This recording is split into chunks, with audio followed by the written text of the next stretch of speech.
I'm Taylor from Roam Away From Home, and welcome to our Uvita, Costa Rica Airbnb review. Hi, I'm Taylor from Roam Away From Home, and I'm currently at the Little Oasis Airbnb in Uvita, Costa Rica. We're surrounded by farmland, which is really nice, so you might hear some birds and some horses neighing or some cows, but we're completely surrounded by wildlife. There's the roosters. I wanted to do this honest Airbnb because it's kind of difficult to tell what it'll actually be like once you arrive here until you're already here. I'm going to share some of the pros, some of the reasons that we booked this Airbnb, and some tips for staying here, as well as some of the things that you might want to consider before you book. Let me give you a little rundown of the layout because it was kind of confusing online. First of all, two separate buildings connected by a clear roof behind me, and that is so you can walk back and forth when it's raining without getting wet. On this side of the property are 2 bedrooms and a bathroom.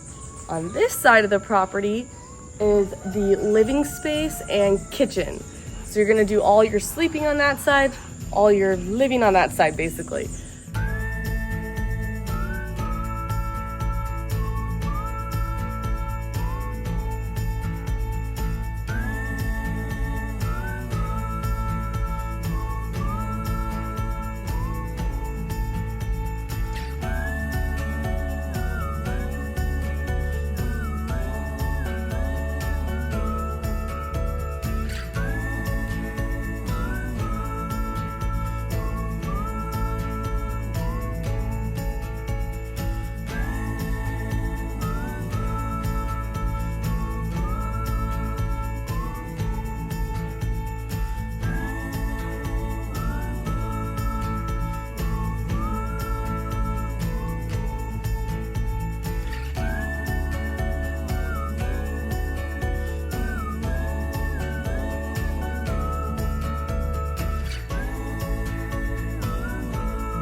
One more thing, this is how the locks look. If you have arthritis, you are not going to be able to work this lock, or any lack of mobility in your hands.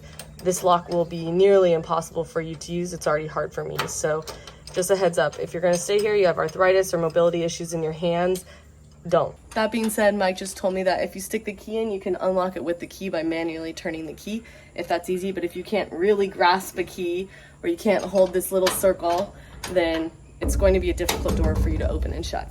We booked this Airbnb for 3 reasons: 1, location; 2, value; and 3, the ability to work remotely. So when it comes to location, this place is amazing. It's located in Bahia, which means bay in Spanish, really close to the national park here, which is Marino Ballena, also known as Whale's Tail. Walking distance to tons of restaurants, walking distance to a grocery store, so you don't need a car, but it would make your experience better if you had a bicycle or a car. We spent most of our mornings walking, I would say, less than 10 minutes to restaurants and having breakfast or lunch there. And then the entrance to the national park is probably a 10 to 15 minute walk. When it comes to value, this place is definitely worth the price.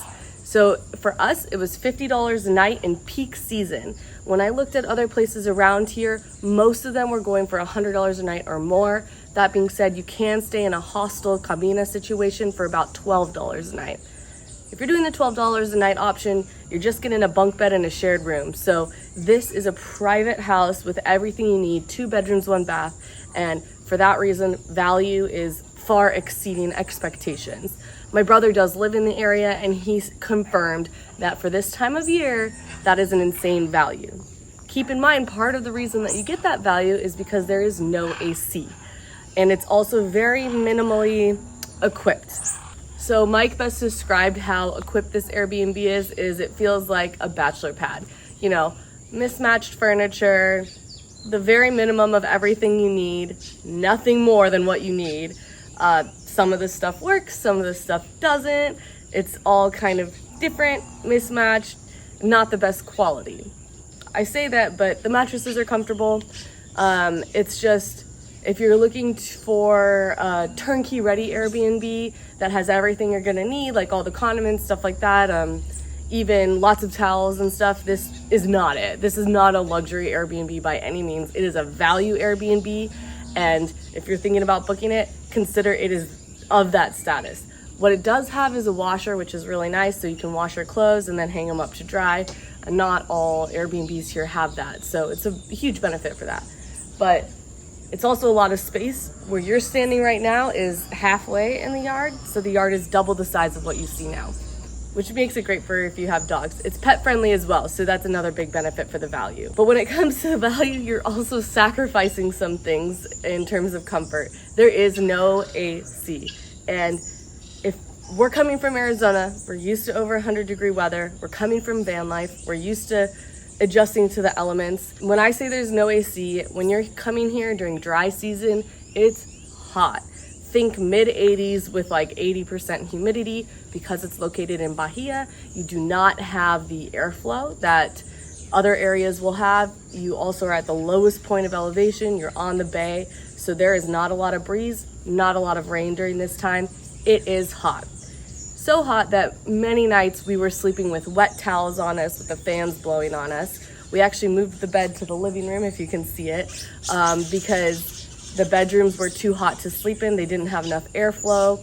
And mornings the sun hits the primary bedroom and it's almost impossible to sleep in there. They did come with some portable fans. Those portable fans they work, but they're not the best. If you are someone who's not used to humidity or someone who wants to be comfortable at night when you're sleeping, I do not recommend this place during dry season. It would be amazing and wonderful during rainy season. Just a heads up, because I think people would be surprised when they get here. There is an outdoor shower behind me, which means you can stay cool all the time. We would just go every 30 minutes, go rinse off in the shower to stay cool. I believe that most foreigners coming here would struggle a little bit staying here during the hot season, the dry season. Another thing about value, which also leads to the working remotely position, we specifically booked this place because there was an office. The office space is less than ideal. Same situation as the bedroom. It's the secondary bedroom / office, and it's very, very hot in the day. I wasn't able to work in there. The desk is small and the Wi-Fi is very slow. So I did multiple speeds tests throughout the week. Every single time was under 10 megabytes per second for upload and download. Most of Uvita is equipped with fiber optic internet at this point. It is pricier, so for a value Airbnb, maybe they don't want to pay that price. But if you're going to be working remotely, especially if you're someone like us who has video calls and you're downloading and uploading content constantly, this is not a great place for you. I'm lucky that my brother lives close by, so I would go to his house sometimes to upload my YouTube videos, but it would take about 5 minutes to download an audio file, like a 1-minute audio file. So that puts it in perspective of how slow the internet is. Also, on this side of the property is not where the Wi-Fi router is. And so for that reason, I couldn't even work in the office at all because I could not upload or download anything. So basically, we used this side of the house for the bathroom and storage of our luggage, and then this side of the house for working, living, sleeping, cooking, everything else. That being said, almost every restaurant nearby has Wi-Fi available for guest use. Very common in this area of Costa Rica for you to ask for the Wi-Fi password right when you sit down. Most restaurants, most cafes, they have signs with the password and username. So if you do need to get some work, you don't have family in town, you can go ahead and use Wi-Fi in all these different areas. There's also a public working space nearby, so you can do that if you still want the value Airbnb, because this would be a wonderful place during rainy season when it's a little bit cooler. A huge pro is that it's dog friendly. Keep in mind that if you have service animal, it does not matter in Costa Rica. Yes, Airbnb has the policy you have to accept service animals, but the ADA laws are American Disability Act, so they only apply to the United States. So if you're gonna come here with dogs, this is a great area. It's very common in Costa Rica to have live fences, which means they're fences created by plants and trees to create privacy rather than actual fences. This property does have an actual fence, but it's also common in Costa Rica to have gaps under the fence about this big. We have 2 small dogs, so if you do have dogs that can fit in about this big of a space, which is probably most mid to small sized dogs, you're gonna wanna bring some leads or something else to deter them from crawling around, because surrounding us is farmland, so there are animals constantly making noises. So if they like to chase animals, just know that they will get out. Besides location and value, the coolest thing about this property is there are tons of fruiting trees here, and birds come. We've had parrots every day, a lot of birds that I don't know what they are, but they're super bright and colorful. I will be doing more videos about exploring the area. So if you're interested in seeing what the surrounding area is like, hit the subscribe button if you're interested. A bird just hit the window. I didn't know if it's on video. Did that scare you guys?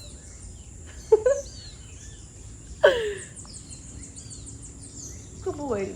I am going to be reviewing other Airbnbs in the area. Up next, we're staying at an Airbnb in Oasis. After that, we are staying in a treehouse. So, and in between, who knows, we might go to another place.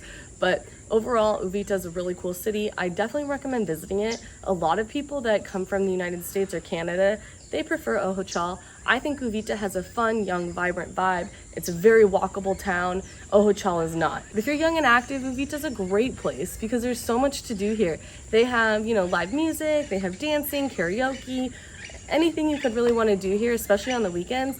It's a really fun place. And I would stay in Uvita again. I would stay in Bahia again. I would just make sure that the next Airbnb I go to is better equipped for the weather in dry season. If you're looking for a value stay in a great location, highly recommend this. If you want to see more Uvita Oasis Airbnbs, digital nomad, travel content, make sure to hit the subscribe button, and I'll see you next time. Bye.